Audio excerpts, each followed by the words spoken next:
Hey, this is Tamara MacDuff, CEO of Now Digital Marketing. If you are wanting to learn how to embrace change and navigate through disruption as a leader, then listen to the Leadership is Changing podcast with my good friend, Dennis Giannuzos. Welcome to Leadership is Changing. Each week, we and our guests provide information and insights through exploring leading change. This is taking your leadership to another level by finding the balance between executive excellence and personal well-being through stories that inspire real change. It's time to adapt in our fast-moving world when leadership is changing with your host, Dennis Giannuzos. Hey, welcome to the show, Leadership is Changing. What we as leaders know to be true is that change is constant.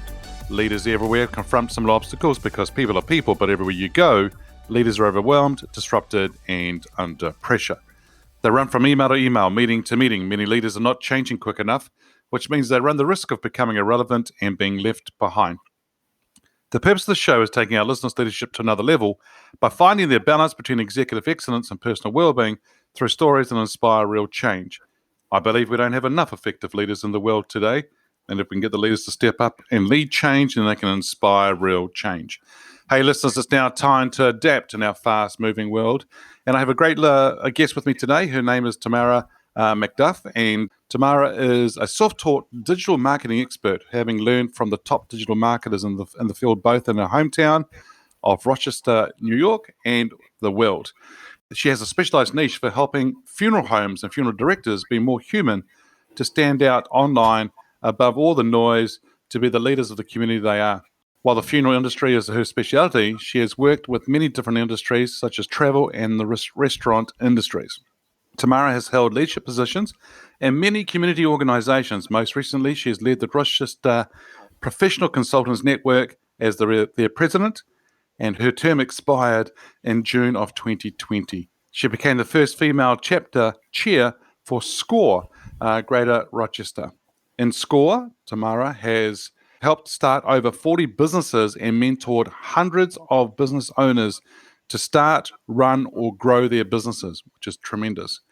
Prior to being chapter chair, she was the chair of the marketing committee and the workshop committee. In the past, she was also the Vice President of Family and Youth Programming for both her local chapter of Parents Without Partners, overseeing the programming for families for over 100 members, in addition to overseeing the programming for the region, which included 17 chapters across the New York State and Pennsylvania. Tamara has 2 radio shows. They are weekly and heard in Rochester, New York, and around the world by streaming online. ROC Voices, which showcases local leaders and community members engaged in moving the community forward. Rethinking Business, a show developed, that's the other one, for SCORE, highlighting SCORE mentors and SCORE clients, as well as business owners.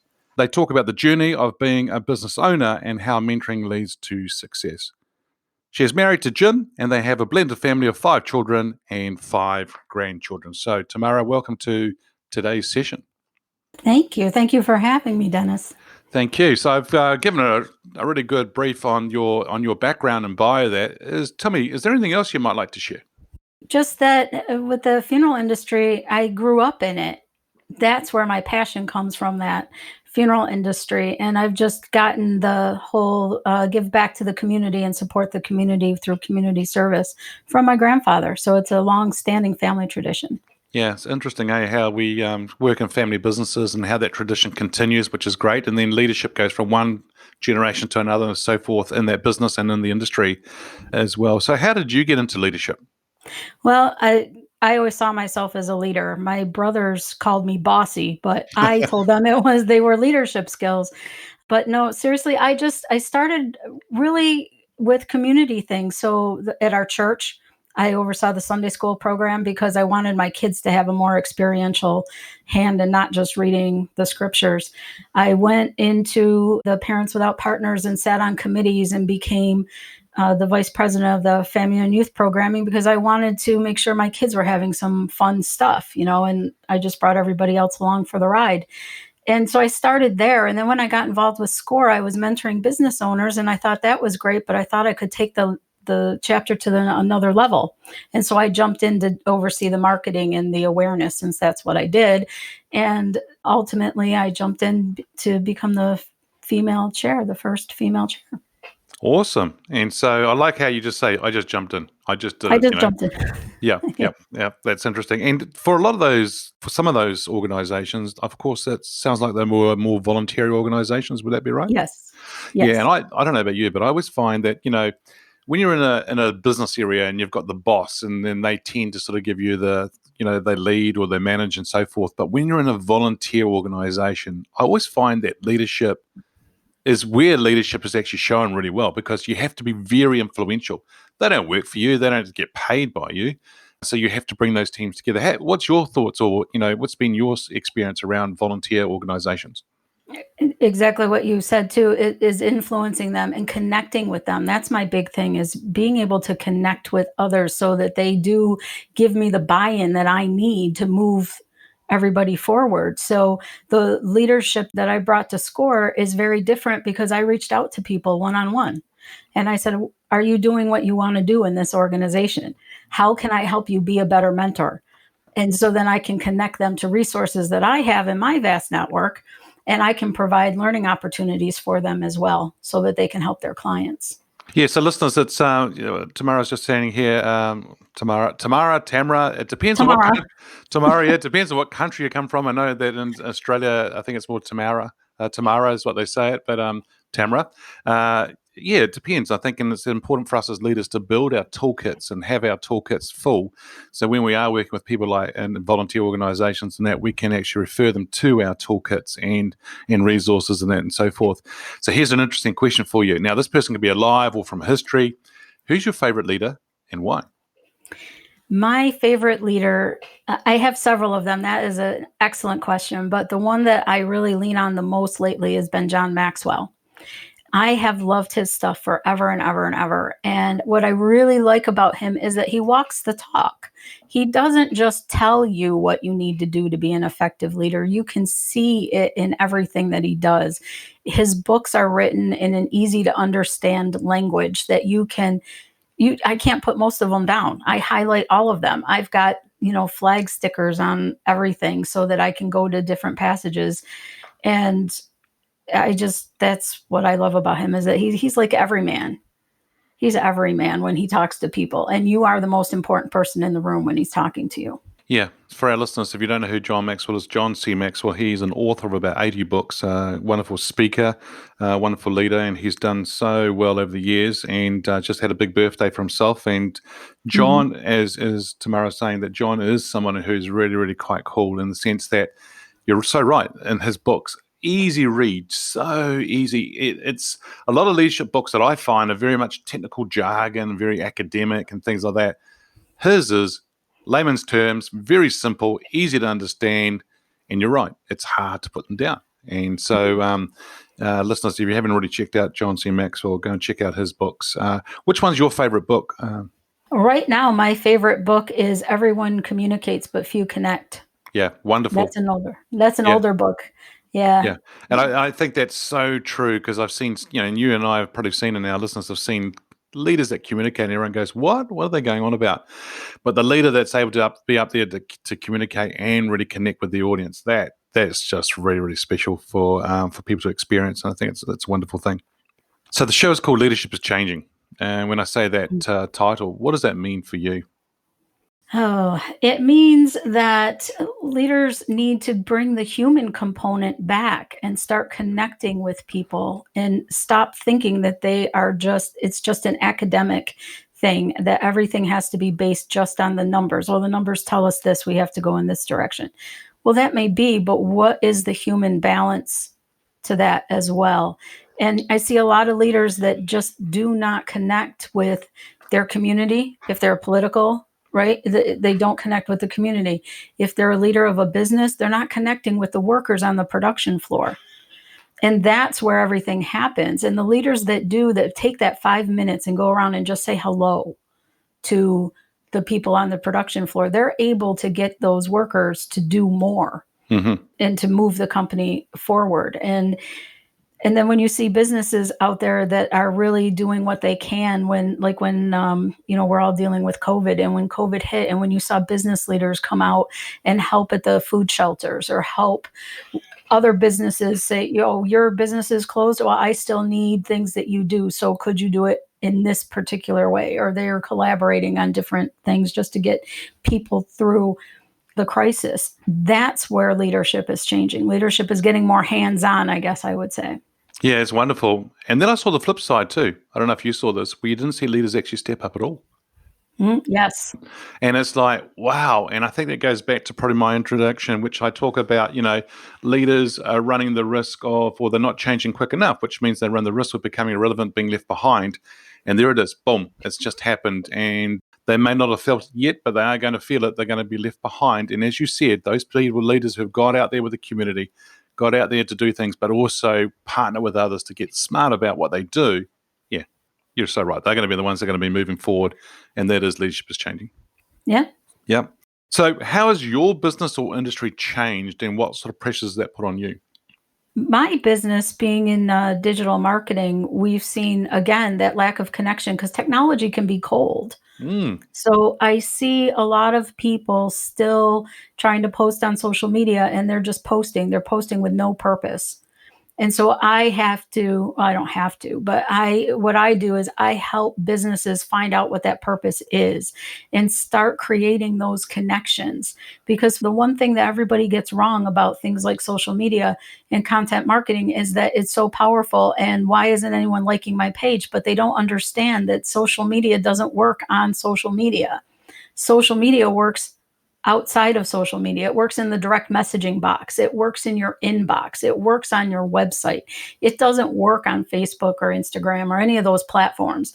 And they don't understand how to create that connection. And so in my funeral industry, what I want them to do is start bringing the human component and start connecting outside of just the grief, because the funeral directors are leaders in that community. And I want them to start creating the content that shows that. And so many of them just post grief memes, and they just post obituaries because that's what people will like. And so to them, they think they're making a connection, but they're really not. Yep. Okay. And so, for funeral directors, that must be quite a lonely life, is it? Is it a lonely life for them? It is kind of, yeah, Kind of. because we're on call 24/7. Yeah. And then I also see that they are also one of the first people that go into a family after a death. And they're really, really important people, because they're in there to be with the family and help the family through their grief, in the sense of looking after and the respect for the person who's just passed away. And I think that's really, really important. That's some real strong leadership. And I think that's the connecting piece that you're talking about, right? Yes, absolutely. They can connect in so many different ways. And when I did my restaurant stuff, they connected with the people that went to eat at that restaurant would come in and talk about that Facebook page. And the owner would be like, "Well, where did you get that from?" "Well, it was on your Facebook page. I think it's really great. I didn't know this and I didn't know that." And so we went beyond posting the weekly specials. We went beyond posting. Now I told the story about where they got their duck breast, for example, or their pork chops or whatever, because they bought them from local farms.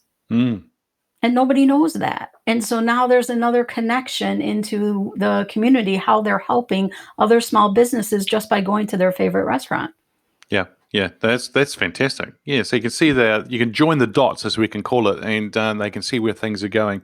The other thing I think is really important here, and this is maybe what you're alluding to, is just outside of social media, is about offline, online. So we can bring people online, but then we should take them offline that's where we really build the relationship. So is that what you're saying?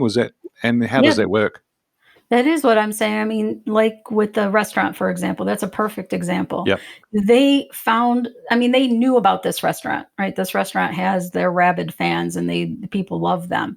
But when they go online, now they had a personality. And people who were new to the restaurant found out what it was like to eat there before they even went there. They Right. found out who the staff was. They found out where things were. They got fun facts about scallops, if scallops were a special, things like that. And it just generated way more conversation. So now people are talking about them, not just in the restaurant to share with the owner, but now they're talking to their friends. Hey, look at this. Check this out. Oh, and by the way, the food is really good. Yeah. So, and this is what I love about this podcast is that I get to interview people from all around the world, different accents, different cultures, different everything. So, scallops, is that the same as what we call scallops? Yes. Yeah. Okay, cool. So I love that. I love the fact that we can have these conversations and we talk about the same thing, but it might sound a little bit different depending where you come from and so forth. Don't worry. I mean, every country they have people who are saying different things as well in the same country. It's really amazing, especially Mhm. when a country is already big. Hey, Tamara, if there was one thing you could change in business today as a leader, what would that one thing be? Wow. That's a good question. I've been thinking about that.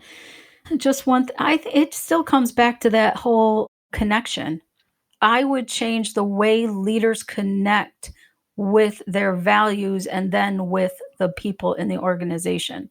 Because when things are aligned with your values and your beliefs, I think that totally moves your organization and takes it to an entirely different level.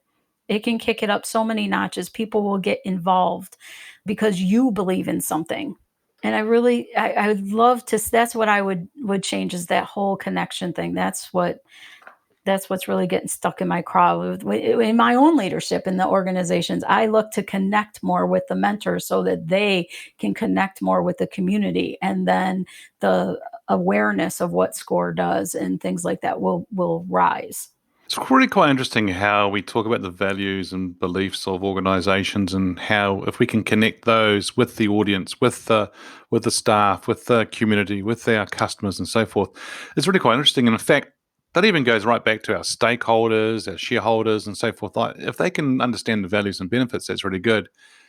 I find a lot of organizations come up with values, benefits, mission statements, strategies, and things like that, and people don't get it. People don't understand it. That's People right.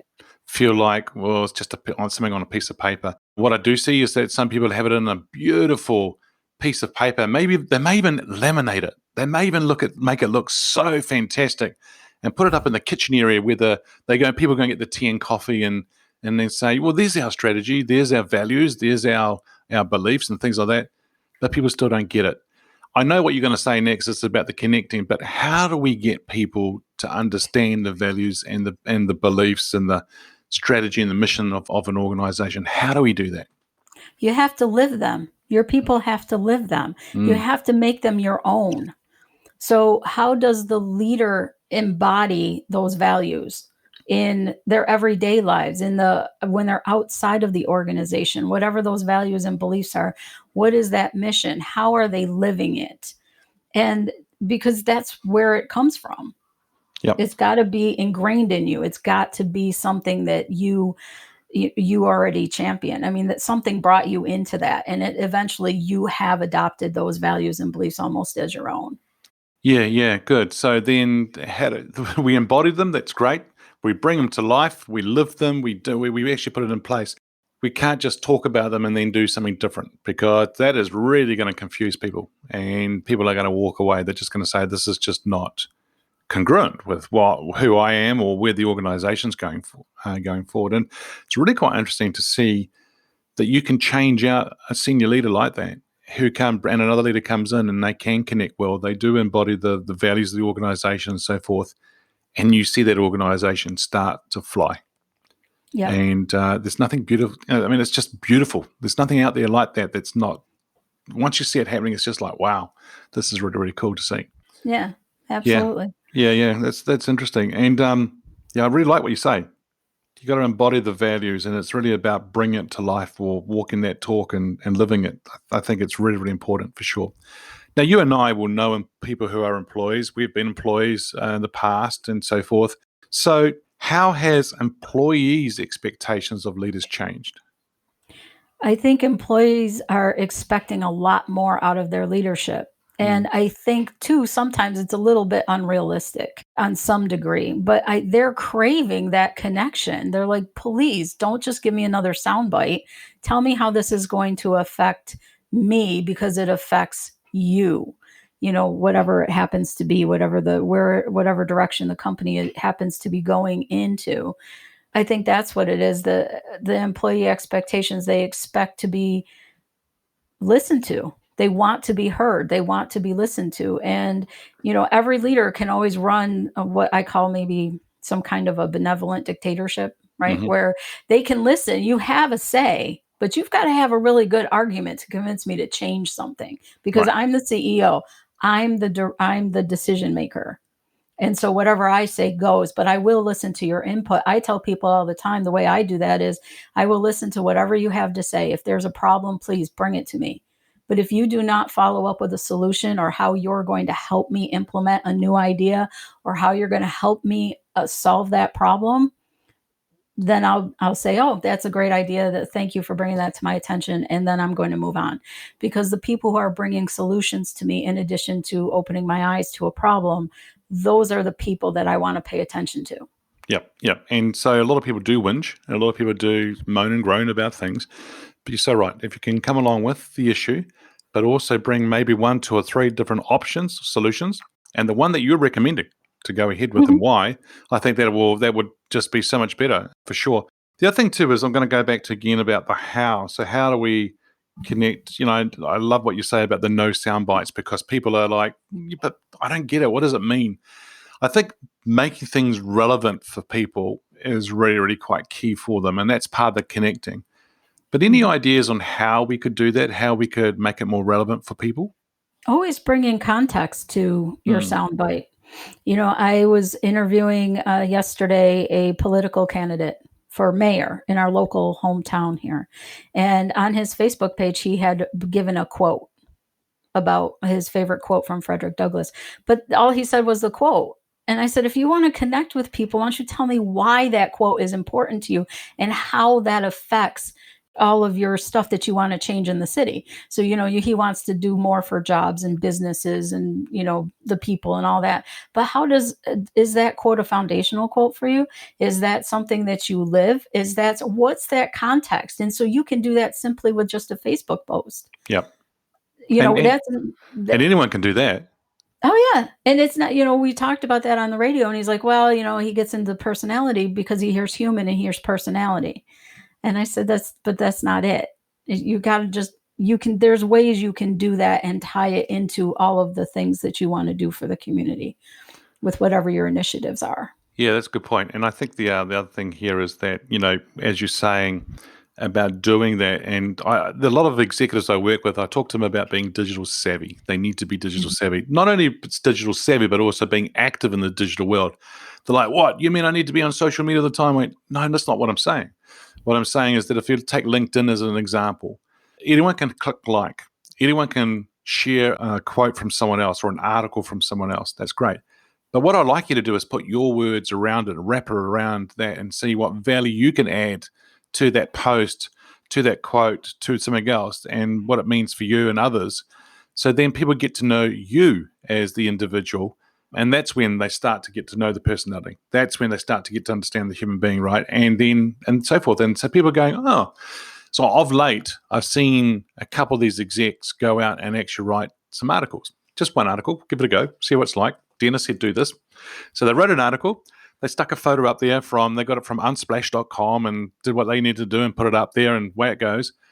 And then they come to me and they go, I go, what's wrong? They went, oh, I'm lost for words. I'm like, well, there's the first. And they go, what do you mean? I go, well, what do you mean you're lost for words? And they're like, well, I can't believe that it worked. I said, what do you mean it worked? Well, I'm getting all these likes, I'm getting all these comments, I'm getting all these shares, and I've even got business out of it. And I went, well, and that's just from one article? Imagine if you did things on a regular basis that were relevant for your audience. Where would that go? What would that Mhm. mean? And so it's really good. So I really like what you're saying here about the digital side, about even just the connecting in general. It's not just the digital side, is it? It can Right, be no. could be outside It of this. can Yes, in the community, and one I was just thinking as you were talking about that, the CEO of T-Mobile did not want to be on social media whatsoever, and their social media strategist, came along, and he's somebody that I follow. He's one of the only people where I read his newsletters actually when it comes into my inbox. But he talked him into getting on Twitter. And if you follow that feed, he is always, the CEO is always giving his take on different things. So now you're learning how to connect with him as a human. You do see his personality come through, but you see what he believes in. Sure. You see the company values at play, the way that they do their strategy. And one of the things I remember is people were talking about the phones and how they're mini computers. And he said that on a talk show. He goes, these are like mini computers. Why would you sit on it? Why are you breaking your phone? Why this is an amazing machine. And just if you follow his Twitter, and I can't remember his name, it's on the tip of my tongue, but if you look up T-Mobile and follow their account, that's the CEO is actually behind that account. Yeah, they've had some real wonderful marketing strategies in the past where they've had people singing. I think it was T-Mobile. They had people singing years ago in Heathrow Airport in the UK, and they were. It was about "Welcome Home" was the song, I think it was, and how they did that when passengers were arriving, and it's almost like a flash mob type scenario. And they've got some beautiful stuff that they do. But it'll be great to see that. So that's the T-Mobile CEO on Twitter, and that'll be really cool to find out. What makes a leader successful in this fast-paced, or today's fast-paced, ever-changing world? Because it's really moving fast. Everything's changing real quick. So what makes a leader successful today? The ability to be open to everything and attached to nothing. The ability because that will allow you the ability to pivot and know which opportunities you want to jump on. If they were clear about the top 3 things they needed to get out of an opportunity, if they had that kind of clarity because they were aligned with their values, their mission, and the company's values and missions, and they weren't really attached to their own personal goal or whatever, that kind of stuff. If they were able to do that, they could pivot on a dime. Yeah.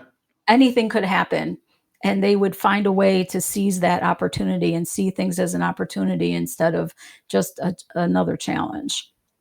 So say that again, the ability to be open to everything and attached to nothing. Yeah, I like that. That's really good. So being open to everything, listeners, but attached to nothing. I love that. Yeah, it's really good. Now, if I get you to get your crystal ball out and start talking about the future and thinking about things like that, but where do you see leadership being in 5 years? I definitely see it being a more connected type of thing, a more hands-on. I think the days of our fathers' leadership being hands-off in the ivory tower, I think those days are coming to an end. Yeah. And I think leaders are going to be more in the trenches with their workers, so to speak, at least in heart and in mind, right? But they may get their hands dirty, actually truly get them dirty on the production floor at some point, but they will be rolling up their hands and not afraid to do the work that's going to be required. Yeah, I think it'd be wonderful. And I think that, leaders that can do that, that's where they become relatable as well, right? Rather than being in the ivory tower, as you said, they are connectable there. They actually are connecting with people. They are working with people on the ground. And that could mean all sorts of things. But I think that'd be really great. So it'd be wonderful to see that. And I think we are seeing some of that already, where we're going more away from the hierarchical sort of scenario to more of the collaborative side of things. And some organizations are having a lot more flat structures, if you know what I mean. So they've got less tiers of management and leadership and things like that. And they're going to a more of a flat structure to be able to get things done. And I think that's really good. Excellent. So, Tamara, thank you for joining us on today's show. If our listeners are wanting to get hold of you, where should they go? The best place to connect with me would be on LinkedIn. They can go, it's linkedin.com/in and Tamara MacDuff. Yep. Simple. Just type my name in the search and send me a message. Excellent. We'll put that in the show notes as well. Tamara, thank you so much for joining us on the show today. It's been a real pleasure having you here. Well, thank you very much for having me. I've enjoyed it. Excellent. Hey, listeners, what we as leaders know to be true is that change is constant. Change is incredibly scary, especially with the unknown, the unfamiliar territory. It's time to adapt in our fast-moving world when leadership is changing. Hey, look out for the episodes as they're being released. Download them, have a listen, put a review and a rating. Share them with your friends, your family, your network. Hey, if there's any feedback you'd like to give me on the show, or if there's a question you'd like me to ask my guests as I interview them, or if you have a question for me on the Ask Dennis Freestyle episode, feel free to send me an email, dennis@leadingchangepartners.com. Hey, if you haven't already checked out the Facebook group, Leadership is Changing, or the LinkedIn page, Leadership is Changing, feel free to go ahead and do that. We'd love to see you there, join the community. So listeners, hey, thanks for tuning in today. Until next time, bye for now. Thank you for listening to this episode of Leadership is Changing with your host, Dennis Giannoutsas. Each week, we and our guests provide information and insights through exploring leading change, inspiring executives and leaders to adapt and lead a bigger game in a fast-moving world.